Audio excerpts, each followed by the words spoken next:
मोहतरम हज़रात, रब तबारक व तआला कुरान मुक़द्दस में इरशाद फरमाता है, कुल ला अस्अलुकुम अलैहि अजरा इल्लल मुअद्दत फिल क़ुरबा। क्या मतलब? इसका तर्जमा यह है कि ए महबूब फरमा दो कि मैं तुमसे कोई बदला नहीं मांगता, मैं तुमसे कोई बदला नहीं मांगता, बस एक ही चीज मांगता हूं। क्या है कि तुम लोग मेरे अहले बैत अतहार से मोहब्बत करो, मेरे करीब वालों से मोहब्बत करो। यकीनन इस संसार में, इस कायनात में रब्बुल आलमीन ने हमें बहुत सारी नेमतों से नवाजा है। रब तबारक व तआला ने हमें बहुत सारे दौलतों से नवाजा है, लेकिन रब्बुल आलमीन के महबूब ये फरमाते हैं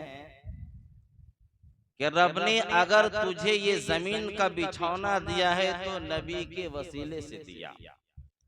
रब ने अगर आसमान का शामियाना लगाया है तो नबी के वसीले से दिया।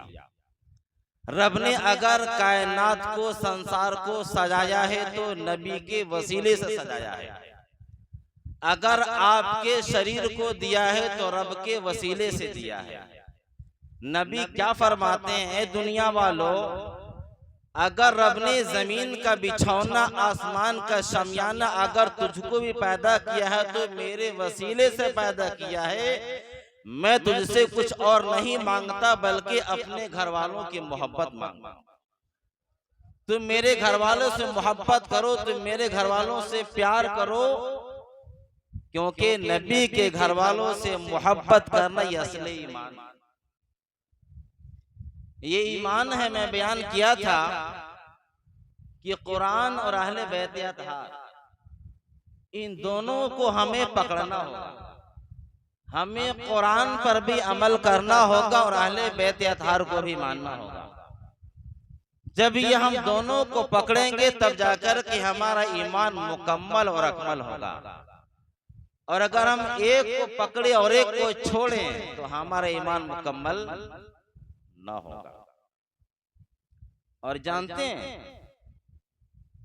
कहा मेरे नबी ने कि मेरे अहले बैत उस कश्ती के मानिंद है जिस कश्ती को हजरत नूह अलैहिस्सलाम ने पकड़ा था। आपको पूरा वाकया पता है कि जब नूह अलैहिस्सलाम कश्ती पे बैठे थे, जब जलजला आया था तो सारी दुनिया डूब गई थी, सारे लोग मर गए थे। बचा कौन था? जितने लोग कश्ती में सवार थे, बस वही लोग बचे थे। तो क्या फरमाते हैं मेरे नबी कि मेरी अहले बैत अतहार नूह अलैहिस्सलाम के कश्ती के मानिंद है कि जो लोग नूह अलैहिस्सलाम के कश्ती में सवार हो वो तो बचा, और जो सवार न हो वो नहीं बचा। इसी तरह जो आदमी मेरे अहले बैत अतहार को मानेगा वो बच जाएगा, और जो अहले बैत अतहार को नहीं माने वो इंसान डूब जाएगा। तो इसलिए हमें अहले बैत अतहार को मानना होगा। अगर हम अहले बैत अतहार को मानेंगे तो यकीनन अल्लाह तबारक व तआला हमारा बेड़ा जरूर पार करेगा। आप हसनैन करीमैन के मोहब्बत में हाजिर हैं। जो हसनैन करीमैन जन्नती नौजवानों के सरदार। आप लोग नौजवान है ना? है नौजवान ना? हसनैन करीमैन जन्नती नौजवानों के सरदार। और जो भी जन्नत में जाएगा सब नौजवान जन्नत में जाएगा, सब नौजवान जन्नत में जाएगा। इदरीस चचा सुनेंगे कि हजरत खाली नौजवान के बोल रहे हैं, अमन कहाँ जाए? उन्हें मोहद्दिन साहब बोलेंगे खाली नौजवान जाएगा तो बूढ़ा कहाँ जाएगा। अजान हम पुकारा, नौजवान खाली हुसैन हुसैन करिए नवार खाली जन्नत में जाएंगे। उन्हें अब्दुल रहमान साहब बोलेंगे सदारत हम करें पुराने से, नैका सदर बोलेंगे हम संभालें, और जन्नत में खाली नौजवान जाएगा। वो भी नौजवान जो जन्नत में जाएंगे उनका सरदार कौन, जिनके नाम पर बैठे आप। इमाम हसन हुसैन जन्नती नौजवानों के सरदार। तो चाचा लोग आप लोग घबराइए मत, जन्नत में सब जाएगा, बूढ़ा भी जाएगा, जवान तो जैबे करेगा, लेकिन सोचेंगे जब खाली नौजवान जाएगा तो बुढ़वा कैसे जाएगा। बुढ़वा जाएगा, अल्लाह तबारक व तआला का करम देखो, बुढ़ापा ऐसा मर्ज है जो किसी दवा से खत्म नहीं होता। लेकिन जब मैदान मशर होगा, जब रब तबारक व तआला जन्नत में दाखिल फरमाएगा तो हर एक बूढ़ा जवान होकर के जन्नत में दाखिल होगा। यानी कोई बूढ़ा बुढ़ापे की हालत में जन्नत में नहीं जाएगा, बल्कि बूढ़ा जवान होकर जन्नत में जाएगा। तो इस बुढ़ापे के इलाज मरने के बाद है, दुनिया में कोई इलाज नहीं है। चाहे कितने एंटीबायोटिक खा लीजिए दोबारा जवानी ना आएगी। हाँ, मरने के बाद जन्नत में जाइएगा। हसनैन करीमैन क्या जिस जन्नत में उस जन्नत के सरदार हैं, तो आप यकीनन जवान होकर के जाइएगा। वो हसनैन करीमैन जिनकी ताकत ये है कि जो अपने तो अपने, अगर गैरों ने भी इमाम हुसैन को माना है, इमाम हुसैन का नाम लिया है, तो उसे हुसैन की बरकत जरूर, उसे हुसैन की बरकत जरूर मिली है। एक औरत थी जो हसनैन करीमैन का सदका लुटाती थी। हसनैन करीमैन का सदका लुटाती थी 10 मुहर्रम को, हर साल लुटाती थी। तो एक गैर मुस्लिम ने पूछा कि तुम ये हसनैन करीमैन का सदका लुटाते, तुम्हें क्या मिलता है, इससे फायदा क्या होता है। क्या इसका फायदा बहुत है।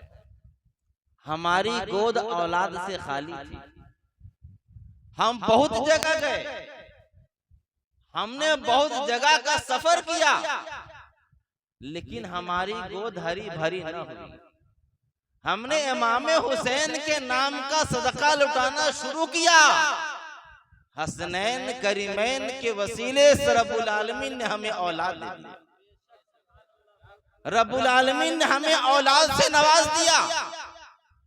कहा बहन, क्या तुम्हारे हुसैन इतने पावरफुल हैं, इतने ताकतवर हैं, क्यों औलाद दे देते हैं।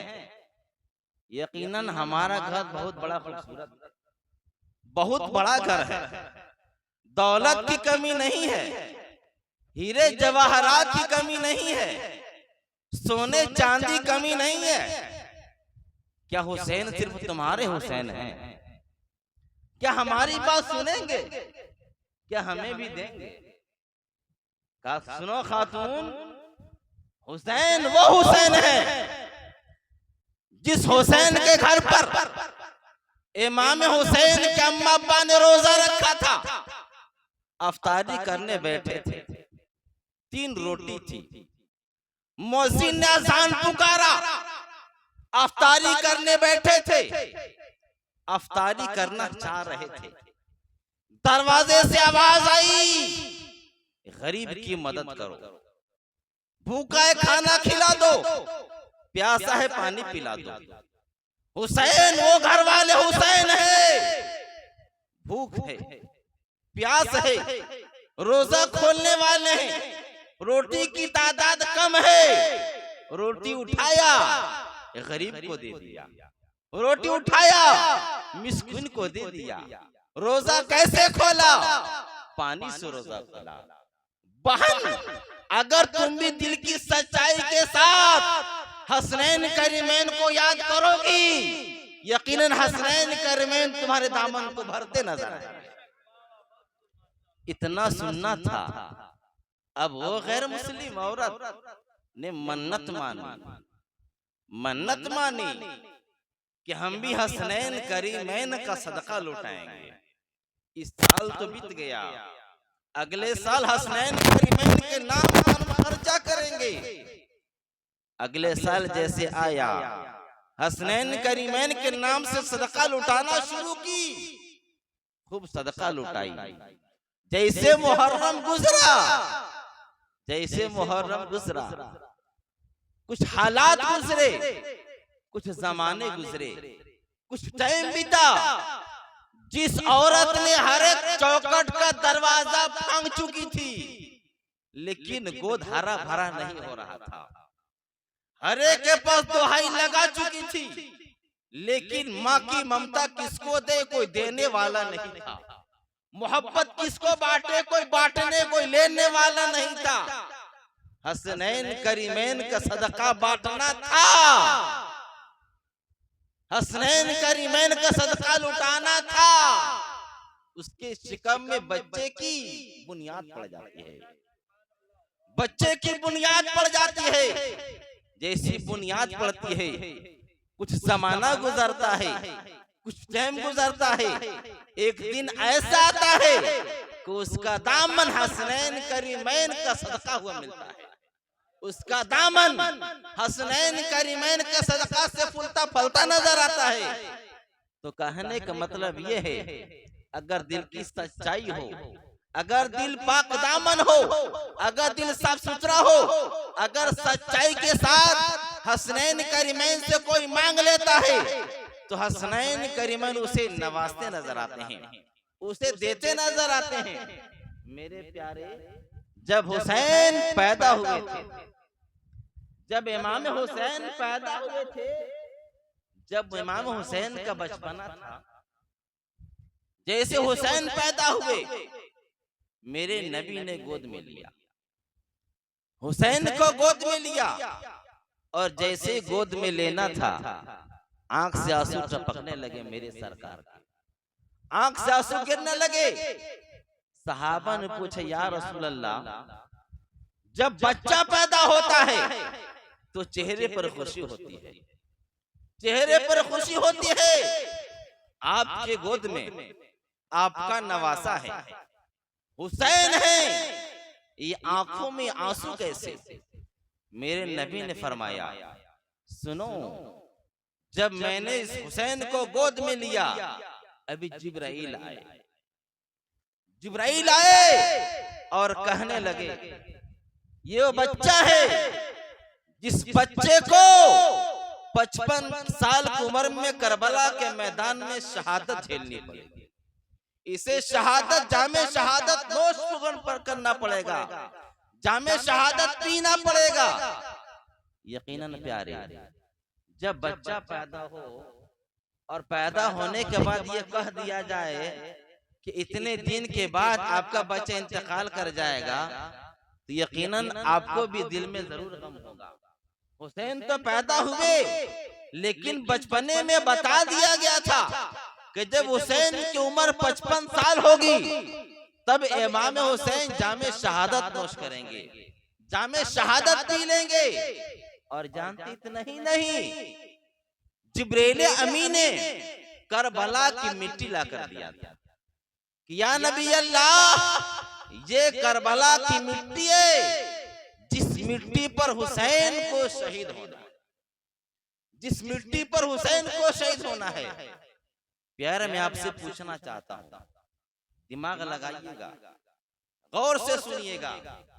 नबी को पता है, नबी को पता है, और नबी के साथ अली को भी पता है, अली के साथ हजरत फातिमा को भी पता है, ये मेरा लाडला है जो 55 साल की उम्र जब इसकी होगी, करबला के मैदान में शहीद होगा, करबला के मैदान में जामे शहादत नोश करेगा। मैं पूछना चाहता हूँ, अगर नबी दुआ कर देते, क्या शहादत टल नहीं सकती थी? टल नहीं सकती थी। नबी ने दुआ किया, डूबा सूरज वापस आ गया, सूरज को पूरब से निकलते सभी ने देखा, पश्चिम से निकलते किसी ने नहीं देखा। देखा कब? जब मेरे नबी ने दुआ किया, तब मेरे नबी ने इशारा किया, चांद दो टुकड़े हो गया। मेरे नबी ने इशारा किया, क्या से क्या हो गया। मेरे नबी ने अपना लुआबे जहां लगाया, 3 किलो आटे में पूरा मदीना खाया। मेरे नबी ने इतने मुझेज़ात में, या नबी अल्लाह, जब जिब्राइल ने बता दिया कि तुम्हारे नवासे को करबला के मैदान में शहादत होगी, दुआ क्यों नहीं की? दुआ टाल सकते थे। नबी तो बहुत ऊंचे, बहुत ऊंचे, गौसुल आजम की बारगाह ऐसे लोग पहुंचते, या गौस बेटी बहुत हो गई, दुआ कर दे बेटा हो जाए। गौसे पाक ने दुआ कर दिया, बेटा हो गया। अगर नबी चाहते, नबी को बता दिया गया, अगर नबी चाहते तो दुआ करके शहादत टलवा सकते थे। नबी ने दुआ क्यों नहीं किया? नबी को छोड़ो, हजरत अली को पता था, हजरत अली को पता था कि मेरा शहजादा जामे शहादत नोश करेगा। वो अली जिनकी शुजाअत बाबे खैबर को एक हाथ में उखाड़ लिया, और नमाज ऐसी नमाज पढ़ी। आज हम नमाज पढ़ते हैं, बगल में अगर मच्छर भुनभुना लगे तो मारना शुरू करते हैं। अगर मच्छर भनभनाए तो मारना शुरू करते हैं। हजरत मौला अली ने ऐसी नमाज पढ़ी, उनके शरीर में तीर चुभा था। नमाज से पहले निकालते थे, दर्द हो रहा था, तकलीफ हो रही थी, तो मौला अली ने कहा सुनो, अभी मत निकालो, जब मैं नमाज पढ़ूंगा नमाज के हालत में निकाल लेना।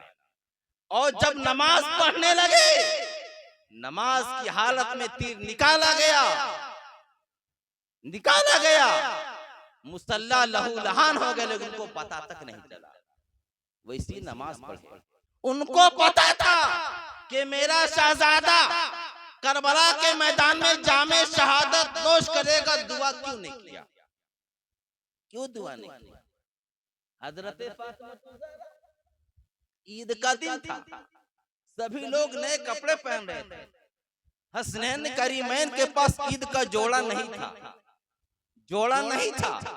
हजरत फातिमा ने हाथ उठाया, ऐसी दुआ कबूल हो गई।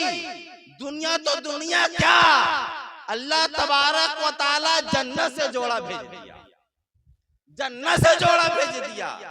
हजरत फातिमा ने हाथ उठाई, जन्नत से जोड़ा आया। हजरत फातिमा ने दुआ क्यों नहीं किया कि मौला हमारे बच्चे की शहादत को टाल दे? सवाल है ना सवाल पता है, क्यों नहीं किया? नबी ने दुआ क्यों नहीं किया? अली ने दुआ क्यों नहीं किया? हजरत फातिमा ने दुआ क्यों नहीं किया? सवाल है क्यों नहीं किया? इसलिए दुआ नहीं किया कि मेरे नबी अली, हजरत फातिमा और मेरे नबी ने फरमाया इम्तिहान। और आपको बता दूं, सभी जानते हैं इम्तिहान में सवाल का जवाब नहीं बताया जाता है। नहीं बताया जाता, बल्कि इम्तिहान की तैयारी करवाया जाता है। करबला के मैदान में इमाम हुसैन को इम्तिहान देना था, और अगर दुआ कर देते तो सवाल का जवाब मिल जाता। और इम्तिहान में सवाल का जवाब नहीं बताया जाता, बल्कि इम्तिहान की तैयारी करवाई जाती है। तैयारी किससे करवाया जाए? अगर हमें आईएएस का एग्जाम निकालना हो, यूपीएस का एग्जाम निकालना हो, बड़का एग्जाम क्वालिफाई करना हो, तो हम कहाँ जाते, कहाँ जाते? बड़का बड़का कोचिंग सेंटर जाते हैं ना। सबसे बड़ा कोचिंग सेंटर पता करेंगे, सबसे बड़ा कोचिंग सेंटर कौन है, हम वहां पढ़ाई कराएंगे। सवाल नहीं बताएंगे, कोचिंग सेंटर में पढ़ाई करवाएंगे जो सबसे बड़ा, वहां हम उसको पढ़ाई करवाएंगे। प्यारे, सबसे बड़ा कोचिंग सेंटर है कौन, कौन है? दिमाग करीब करिएगा। मेरे नबी जब खुतबा देते थे, हुसैन आकर के मेरे नबी कदम को पकड़ लिया करते थे।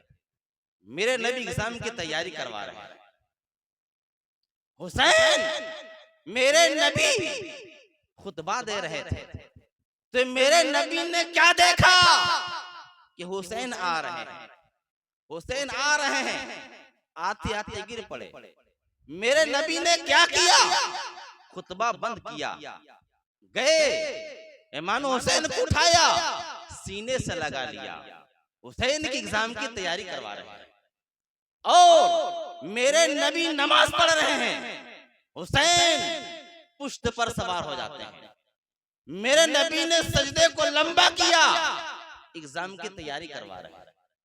अगर दुआ करते तो टल जाती एग्जाम की तैयारी। और कोचिंग सेंटर कैसा, मस्जिद नबवी, मस्जिद नबवी, खाने काबा, पढ़ाने वाला कौन, अल्लाह का महबूब, अल्लाह का महबूब, ऐसा मुअल्लिम, ऐसा पढ़ाने वाला जिसने पूरी दुनिया को पढ़ाया, ऐसा पढ़ाने वाला जो सारे नबियों का इमाम, ऐसा पढ़ाने वाला जिसके पीछे सारे नबी मुक्तदी, हमारे नबी सारे नबियों के इमाम। नबी पढ़ाते गए, हुसैन पढ़ते गए, नबी पढ़ाते गए, हुसैन पढ़ते गए। इतना पढ़े, इतना पढ़े, करबला के मैदान में इमाम हुसैन ने सब्र के साथ करबला के मैदान में ऐसा जंग जीता कि आज हुसैन का नाम जिंदा यजीद मर चुका है।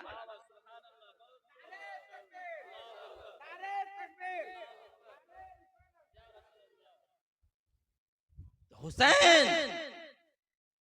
और आगे सवाल, ये आपने वाकया सुना था कि जब करबला के मैदान में जाना था, इमाम हुसैन अकेले जाते, बच्चों को लेकर क्यों गए, औनो मोहम्मद को लेकर क्यों गए, अली असगर को लेकर क्यों गए? बच्चों का क्या काम जंग में, क्यों लेकर गए? आप लोग देहात के लोग बढ़िया समझेंगे। एक कहावत, एक शेर है, जिसकी शुरुआत मीना में हुई थी, वो महल तामीर करने करबला गए। नहीं समझे? इब्राहिम खलीलुल्लाह ने अपने बेटे को मीना के मैदान में कुर्बान करना चाहा, कुर्बान न हुए। आया क्या, जन्नत से दुम्बा आ गया। मीना के मैदान में इस्लाम की बुनियाद की तामीर की खलीलुल्लाह ने, और करबला के मैदान में नबीउल्लाह ने उसकी तामीर को मुकम्मल कर दिया। मकान बनाते हैं ना, आप लोग ईंटा जोड़ते हैं, जोड़ते हैं ना, आपने मिस्त्री को देखा ईंटा जोड़ते हैं, कैसे ईंटा जोड़ता है? अगर 10 फीट का अगर जोड़ना हो दीवार, तो कैसे ईंटा जोड़ता है? कभी सीधा ईंटा, एक एक ईंटा। आपने ईंटा मंगाया और मिस्त्री को दे दिया, मिस्त्री जोड़ना शुरू किया। पहला राधा जोड़ा, सीधा सीधा जोड़ा, एक एक ईंटा जोड़ा। दूसरा जोड़ने लगा, ईंटा बढ़िया था, उठाया, काट के आधा कर दिया। पूछा क्यों आधा किया? मैंने अच्छा ईंटा मंगवाया था, मैंने भट्टे से छाट के मंगवाया था, तूने तोड़ा क्यों? मिस्त्री बोला रुक, अभी समझ में आएगा बाद में। देखता रहा, समझ में बाद में आएगा। जोड़ता गया, दूसरा राधा जोड़ा, तो क्या देखा कि पहले राधा का जो लाइन था वो कट गया, कट गया। तीसरा जब राधा जोड़ना शुरू किया, फिर काटा, देखा कट गया, राधा कट गया। चौथा राधा जोड़ा, एक ईंटा फिर काटा, फिर जोड़ा, यानी जो राधा का है सामने सामने की आड़ा टेढ़ा है। कहने का मतलब ये है प्यारे। तब उसने कहा सुनो मकान बनाने वाले, यकीनन तूने ईंटा पक्का मंगवाया था, भट्टे से छाट के मंगवाया था। अगर मैं सीधा सीधा जोड़ देता, ईंटे को ना काटता, आंधी चलती, तूफान चलता, सारे राधा बराबर होते, कट न होता, तो आंधी तूफान से तुम्हारा दीवार गिर जाता। मैंने बीच में कट इसलिए डाला ताकि तुम्हारी दीवार मजबूत हो जाए। तो मैंने पूछा करबला के मैदान से, हुसैन अली अकबर जवान थे, क्यों ले गए? हमें पता है, खड़ा ईंटा था। कासिम क्यों ले गए? खड़ा ईंटा था। कासिम क्यों ले गए? खड़ा ईंटा थे। लेकिन सुनो हुसैन, तूने औनो मोहम्मद की क्यों ले गए? अली असगर क्यों ले गए? का सुनो, अगर सिर्फ बड़ा बड़ा रहेंगे तो मजबूती ना आएगी। हमने उसी बड़े बड़े ईंटे में मैंने छोटा सर को डाल दिया, दीवार मजबूत हो गई। औनो मोहम्मद को डाल दिया, दीवार और मजबूत हो गई। आंधी तूफान चलेगी, किसकी तूफान? यजीदी आंधी तूफान चलेगी तो इस दीवार को गिरा नहीं सकती है। आज भी हुसैन के मानने वाले इतने मजबूत हैं, इतने मजबूत हैं, इस्लाम के दीवार को खड़े ईंटे के साथ, छोटे ईंटे के साथ ऐसा सजाया गया है, चाहे यजीदी का चाहे जितना बड़ा तूफान गिरे, इस्लाम के धरती पर, इस्लाम के आंचल पर कोई आंचल नहीं आने वाला, इस्लाम की दीवार नहीं हिलने वाली। तीसरा सवाल आपने समाप्त किया था कि औरतें भी गई थी, औरतें भी थी ना। हुसैन औरतों का काम क्या था? करबला के मैदान में औरतों का काम क्या था? बच्चों को तो समझ में आ गया कि दीवार मजबूत हो गई, औरतों का काम क्या था? हुसैन ने कहा सुनो सुनो, जब 72 नफूसे कुदसिया अल्लाह तबारक व तआला की बारगाह में शहीद हो जाएंगे, शहीद। आज जानते हैं कहीं कोई मंत्री संतरी आता है ना, तो देख मीडिया वाला आगे पीछे रहता है, लगता है मुंह में घुसड़ जाएगा महकमा में, लगता है कि नहीं है ना? आगे पीछे मीडिया वाला क्यों आगे पीछे रहता है? ताकि बतावे कि मंत्री काका बोल, ये ना बतावे कि मंत्री ने कैसा बयान दिया था। इसलिए उस समय प्यारे कोई मीडिया नहीं था, कोई मीडिया नहीं था। इमाम हुसैन ने कहा सुनो, करबला के मैदान में क्या हुआ, क्या हुआ ये कौन बताएगा? अगर यजीदी बताते तो कुछ मिलाकर बताते, अगर यजीदी बताते तो कुछ मिलाकर बताते। हमने अपने घर वालों को इसलिए ले गया औरतों को, ताकि औरतें बताएंगी तो बेहतर बताएंगी। करबला के मैदान में क्या हुआ था, हमारे घर वाले बयान कर, हकीकत है। करबला के मैदान में क्या हुआ था, सभी इस काम में संतोष कर चुके थे। कौन बचे थे? बीमार ज़ैनुल आबिदीन और सारी औरतें बची थी। किसने जो इस्लाम की तारीख हम तक जो हम बयान करते हैं करबला के वाक़या, किसने बताया? हजरत सकीना ने बताया, हजरत ज़ैनब ने बताया, हजरत उम्मे बाब ने बताया। तो ये करबला के मैदान में इमाम हुसैन के घर वाली औरतें ये मीडिया का काम कर रहे हैं। और आज जो दास्ताने करबला मौजूद है, सारे अहले बैत अतहार करबला मौजूद सारी औरतों ने बयान फरमाया और तारीखी लिखते चले गए। तो इसलिए करबला के मैदान में सारी औरतें और सारी ख्वातीन गई थी, ताकि करबला के वाकयात को कोई मिलाकर बयान न कर सके। क्योंकि कोई यजीदी बयान करेगा तो कुछ न कुछ मिला देगा, लेकिन हुसैन घर वाले बयान करेंगे तो बेहतर बयान करेंगे, उम्दा बयान करेंगे। तो कहने का मतलब ये है प्यारे कि आप अगर हसनैन करीमैन से मोहब्बत करते हैं तो हकीकी मानो में आप सही मोहब्बत करिए, और ऐसा मोहब्बत करिए कि आपके मोहब्बत से हसनैन करीमैन खुश हो जाए। जब वो खुश हो गए तो जन्नत की नौजवानों के सरदार वही हैं, यकीनन आपकी मुलाकात जन्नत में हुसैन से जरूर होगी।